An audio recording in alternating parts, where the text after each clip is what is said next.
Good morning everyone. Basa na ng Bible guys. 1 Samuel chapter 17 and 18 and Luke chapter 11 verse 1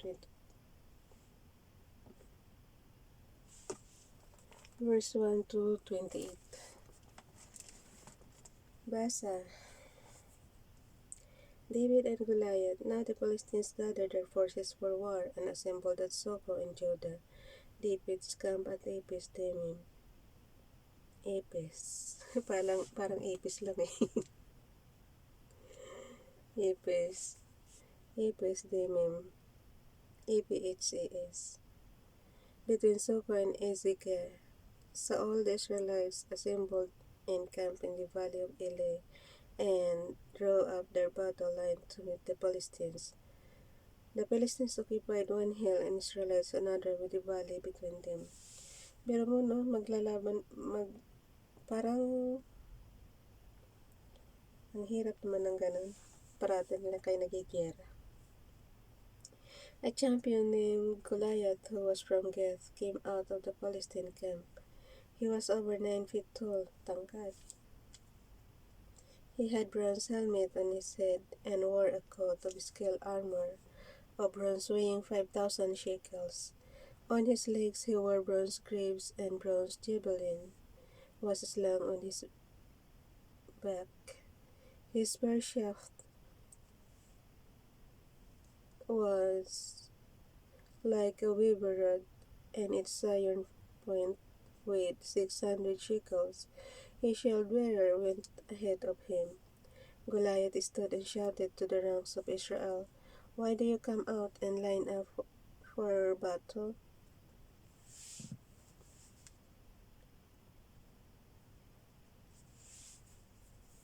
Am I not a Philistine, and are you not the servants of Saul? Choose a man and have him come down to me. If he is able to fight and kill me, we will become your subjects. But if I overcome him and kill him, you will become our subjects and serve us. Then the Philistines said, "This day I defy the ranks of Israel. Give me a man, and let us fight each other." On hearing the Philistine words, Saul and all the Israelites were dismayed and terrified. Now David was the son of an Ephrathite named Jesse, who was from Bethlehem in Judah. Jesse had height sons, and in Saul's time he was old and well advanced in years. Jesse's 3 oldest sons had followed Saul to the war. The firstborn was Eliab, the second Abinadab, and the third Shimei. David was the youngest. The 3 oldest followed Saul, but David went back and forth from Saul to tend his father's sheep at Bethlehem. For 40 days the Philistine came forward every morning and evening and took his stand.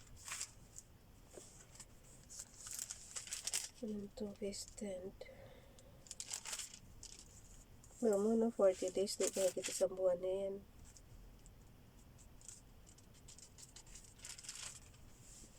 Sa verse 17. Now Jesus said to his son David, "Take this ephah of roasted grain and these 10 loaves of bread for your brother and hurry to their camp. Take along these 10 cheeses to the commander of the unit. See how your brothers are and bring back some assurance from them. They are with Saul and all the men of Israel in the valley of Elah, fighting against the Philistines." Early in the morning David left the flock with shepherds loaded up and set out. Jesse had directed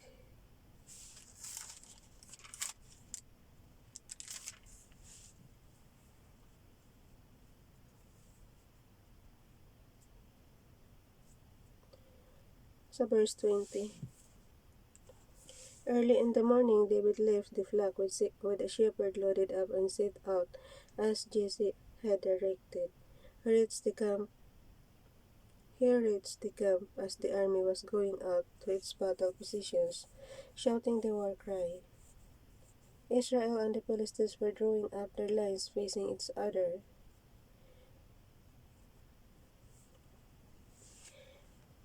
David left his things with the keeper of supplies, ran to the battle lines, and greeted his brothers. As he was talking with them, Goliath, the Philistine champion from Gath, stepped out from his lines and shouted his usual defiance, and David heard it. When the Israelites saw the man, they all ran from him in great fear. Siyempre, ang tangkad eh. Kakatakot talaga. Wait mo na.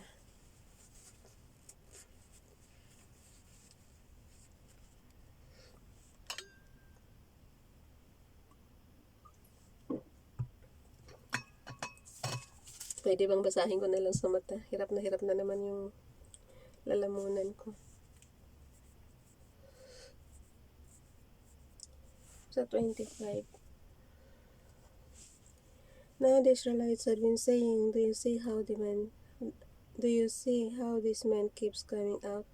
He comes out to defy Israel. The king will give great wealth to the man who kills him. He will also give him his daughter in marriage and will exempt his father's family from taxes in Israel. David asked the men standing near him, what will be done for the man who kills these Philistines and remove this disgrace from Israel?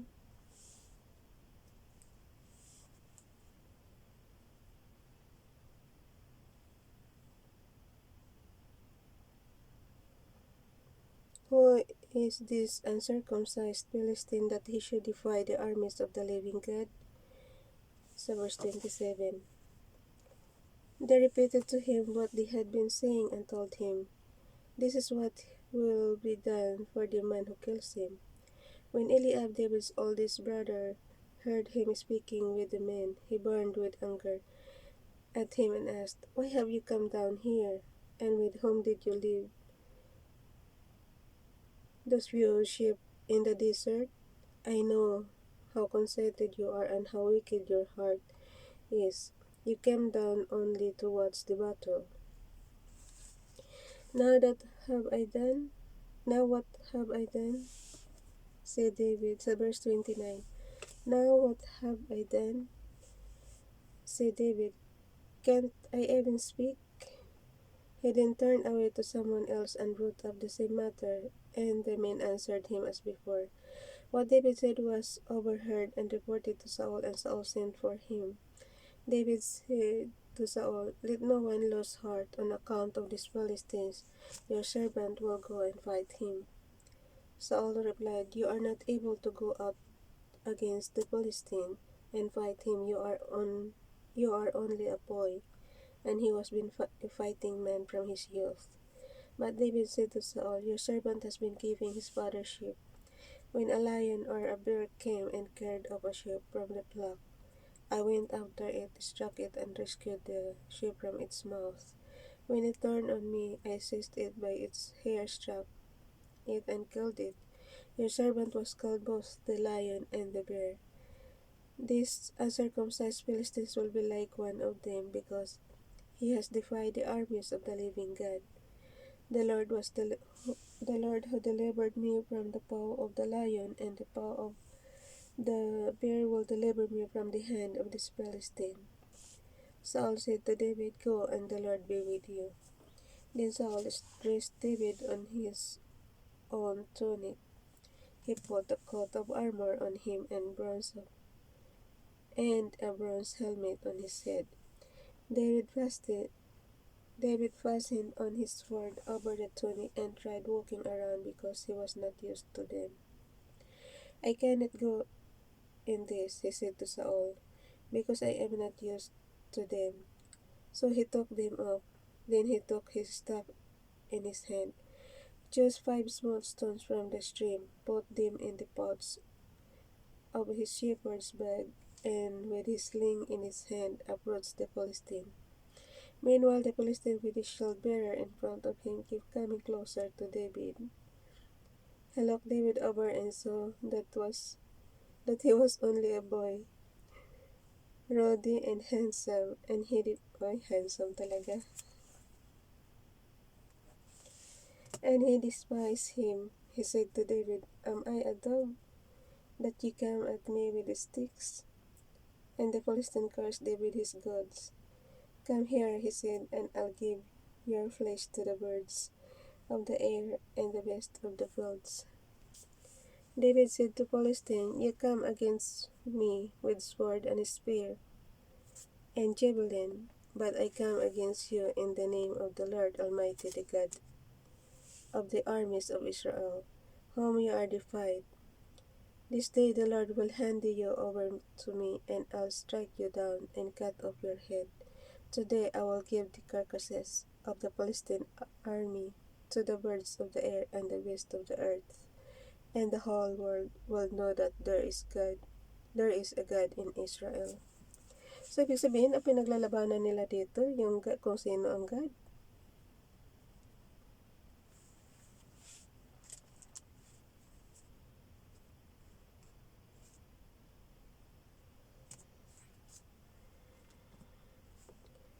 And the whole world will know that there is a God in Israel.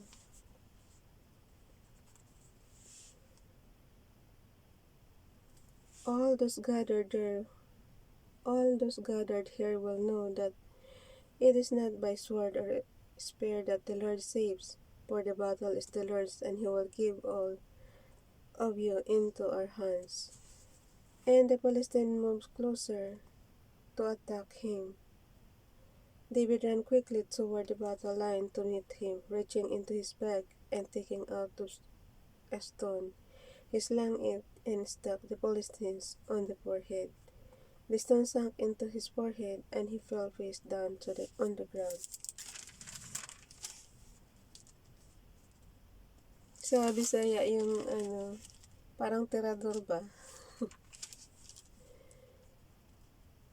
Bato lang yung pang niya. Nakakatama na. So David triumphed over the Philistine with a sling and a stone, without a sword. Reaction lang yun na. Nagbisaya. So David triumphed over the Philistine with a sling and a stone, without a sword in his hand. He struck down the Philistine and killed him. Oh, so verse 50 guys.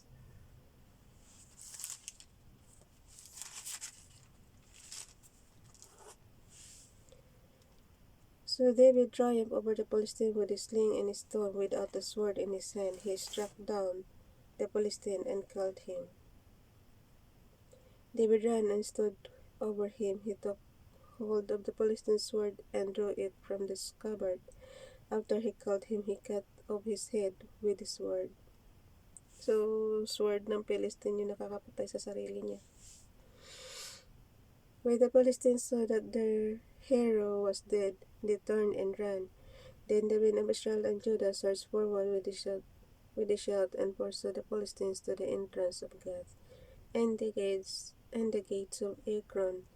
Their dead were strewn along the Sharem road of Gath and Ekron. When the Israelites returned from chasing the Philistines, they plundered their camp. David took the Philistines' head and brought it to Jerusalem, and he put the Philistines' weapons in his own tent.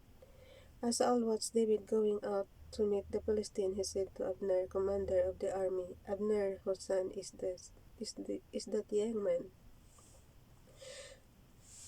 Commander ng army si Abner. Abner replied, as surely as you live, O king, I don't know. The king said, find out whose son this young man is. As soon as David returned from killing the Philistine, Abner took him and brought him before Saul, with David still holding the Philistine's head. Whose son are you, young man? Saul asked him. David said, I am the son of your servant Jesse of Bethlehem. David and Jonathan became friends. Ang galing. Saul's jealousy of David. After David had finished talking with Saul, Jonathan became in spirit with David, and he loved him as himself. From that day Saul kept David with him, and did not let him return to his father's house. And Jonathan made a covenant with David because he loved him as himself.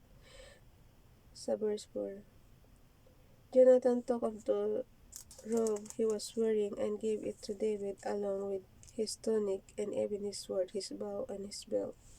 Whatever Saul sent him to do, David did it so successfully that Saul gave him a high rank in the army, displeased all the people and Saul's officers as well. When the men were returning home after David had killed the Philistine, the women came out from all the towns of Israel to meet King Saul with singing and dancing, with joyful songs and with tambourines and lutes. As they danced, they sang, Saul has slain his 1,000, and David his tens of thousand. Mananaghili nga yan si Saul. Yun ang king eh. Saul was very angry at the sovereign God. They have credited David with tens of thousands, he thought, but me with only 1,000. What more can he get but the kingdom? And from the time Saul kept a jealous eye on David. The next day, an evil spirit from God came forcefully upon Saul. He was prophesying in his house while David was playing the harp, as he usually did. Saul has a spear in his hand and heard, saying to himself, bakit siya magsasilos kay David? Boy pa nga lang, bata pa si David, diba? Nung nakipaglaban siya dito, boy pa lang siya. So, anong panlaban niya dito sa hari? The next day, an evil spirit sa verse 10 ng chapter 18, 1 Samuel. The next day, an evil spirit from God came forcefully upon Saul, who was prophesying. prophesying. He was prophesying in his house while David was playing the harp, as he usually did. Saul had his spear in his hand, and he hurled it, saying to himself, I'll pin David to the wall. But David eluded him twice. Saul was afraid of David because the Lord was with David, but had left Saul. So he went David away from him and gave him command over 1,000 men, and David led the troops in their campaigns. In everything he did, he had great success because the Lord was with him. When Saul saw how successful he was afraid of him.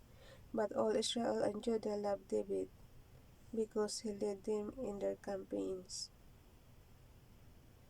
Saul said to David, Here is my older daughter, Merab. I will give her to you in marriage. Only serve me bravely and fight the battles of the Lord. For Saul said to himself, I will not raise a hand against him. Let the Philistines do that. Nung araw ba, kahit bata ka pa, mag-aasawa ka na. Boy, pag sinabing boy, diba, is, hindi ko in-imagine, wala pang teenager yun.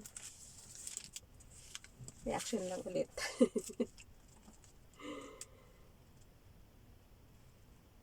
Sa verse 18, chapter 18, verse 18 ng 1 Samuel. But David said to Saul, Who am I, and what is my family of my father's clan in Israel, that I should become the king's son-in-law? Ang swerte, no?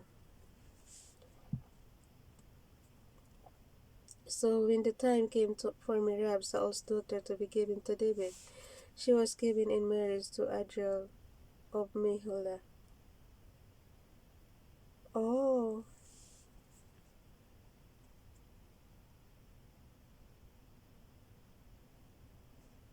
so ibig sabihin si Merab,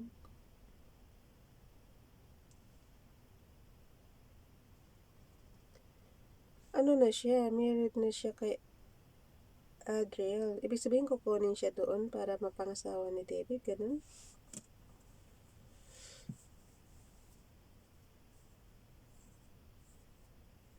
Now Saul's daughter Michal was in love with David, and when they told Saul about it, he was pleased. I will give her to him, he thought, so that she may be near to him, and so that the hand of the Philistines may be against him. So Saul said to David, Now you have a second opportunity to become my son-in-law. So yung pangalawang anak, si Michal. Michal or Michal. Michal.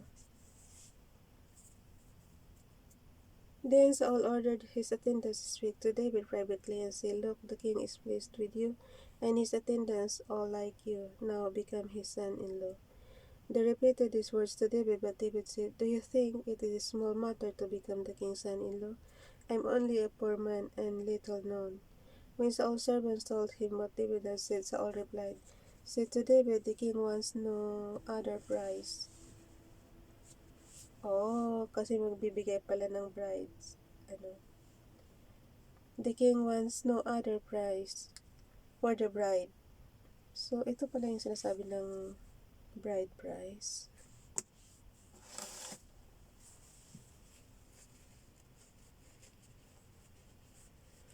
Pag nagpangasawa ka pala noon, kailangan magbibigay ng pera. So, pero kay David, walang hinihingi si King Saul. For the bride and 100 Philistines foreskins to take revenge on his enemies. Excuse me.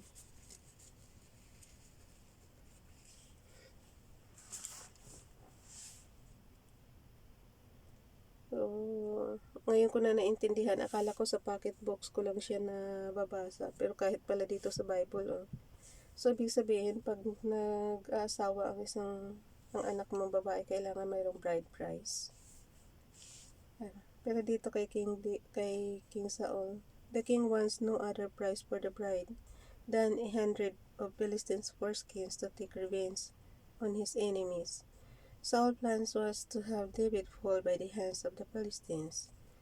When the attendants told David these things, he was pleased to become the king's son-in-law. So before the allotted time elapsed, David and his men went out and killed 200 Philistines.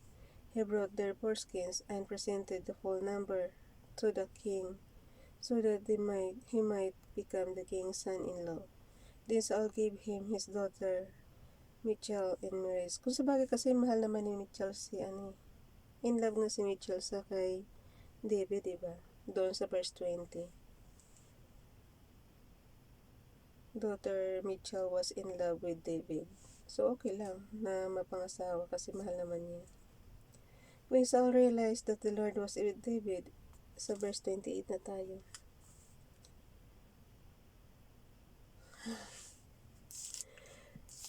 When Saul realized that the Lord was with David and his daughter Michal loved David, Saul became still more afraid of him, and he remained his enemy the rest of his days.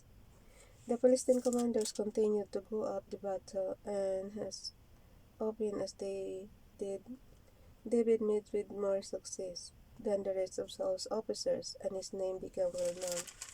Biro mo, no? Magkikira kayo, hindi ko maintindihan kung bakit sila nagkikira ng nagkikira. Nagbubuhos lang ng buhay. Ayun, nasa verse 30, the Philistines' commanders continued to go out to battle, and as often as they did, David met with more success than the rest of Saul's officers, and his name became well known. So, yun. Panalo si David. Dito tayo sa Luke, chapter 11, verse 1 to 28. Jesus teaches his disciple about prayer. One day, Jesus was praying in a certain place. When he finished, one of his disciples said to him, "Lord, teach us to pray, just as John taught his disciples." He said to them, "When you pray, say, Father, hallowed be your name, your kingdom come. Give us each day our daily bread. Forgive us our sins, for we also forgive everyone who sins against us. And lead us not into temptation." Then he said to them, suppose, gawin natin description to. Then he said to them, suppose one of you has a friend, and he goes to him at midnight and says, "Friend, lend me 3 loaves of bread, because a friend of mine on journey has come to me, and I have nothing to set before him." Then the one inside answers, "Don't bother me, the door is already locked, and my children are with me in bed. I can't get up and give you anything. I tell you though, he will not get up and give him the bread because he is his friend, yet because of the man's boldness, he will get up and give him as much as he needs."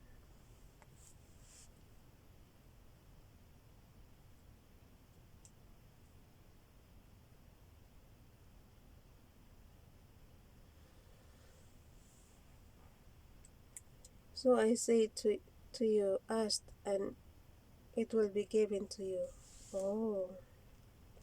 So pag may kailangan tayo guys, mag-ask lang tayo kay Father God at ibibigay niya. Seek and you will find, knock and the door will be open to you. For everyone who will For everyone who asks receives, he who seeks finds, and to him who knocks the door will be open. Ba't yung chan ko ang kumukulo? Nagre-reklamo. Sinabi ko lang na mag-ano eh. Nag-react lang ako dito sa ano. As will be given to you. So, hingi lang tayo kay Father God. Tapos prayer. Sa verse 11. Which of your fathers, if your son asked for a fish, will give him a snake instead? Tinanong niya guys. Which of you fathers, if your son asked for a fish, will give him a snake instead? Siyempre hindi.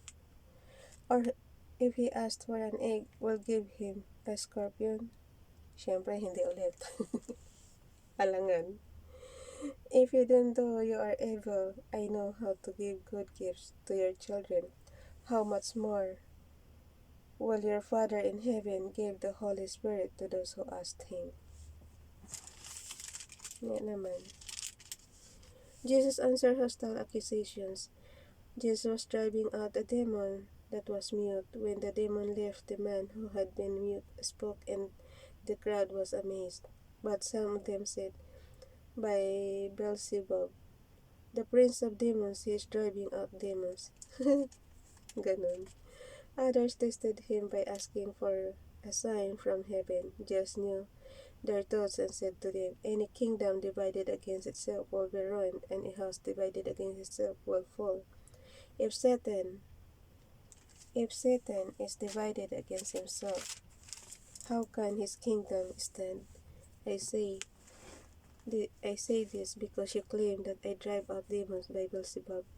Now, if I drive out demons by Beelzebub, by whom do your followers drive them out? So then they will be your judges. But if I drive out demons by the finger of God, then the kingdom of God has come to you. When a strong man fully armed guards his own house, his possessions are safe.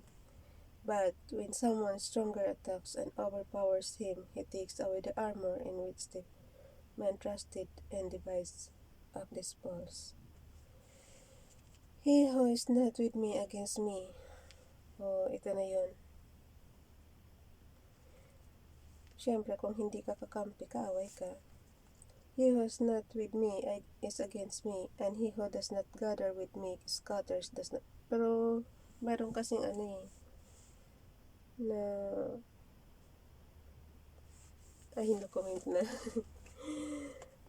He who is not with me is against me, and he who does not gather with me scatters. When an evil spirit comes out of man, it goes through arid places seeking rest and does not find it. Then it says, I will return to the house I left. When it arrives, it finds the house swept clean and put in order. Then it goes and takes 7 other spirits more wicked than itself, and they go in and live there. And the final condition of the man is worse than the first. And Jesus was saying these things. A woman in the crowd called out, Blessed is the mother who gave you birth and nourished you. He replied, Blessed rather are those who hear the word of God and obey it. Okay guys, bye everyone. God bless.